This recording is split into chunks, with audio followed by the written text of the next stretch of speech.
which expression has the same SI base units as pressure. So remember, pressure is measured as pressure equals to force per unit area. Alright, so force per unit area is equals to pressure, and the unit of force is in Newton, and for the unit of area, standard unit is meter square.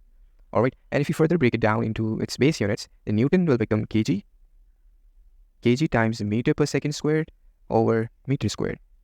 And if we cancel out the common terms, so meter will cancel out with this square, and the final version of the unit pressure in base unit will become kg over meter second square.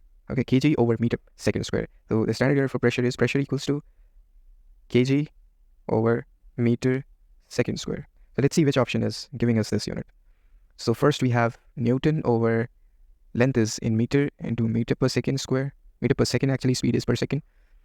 So are we getting this? No, we are not. For force, we have again Newton over length is in meter and time is in seconds, so meter second. No, again, this is not the right option. And here we have kg over length is in meter and time is in second square.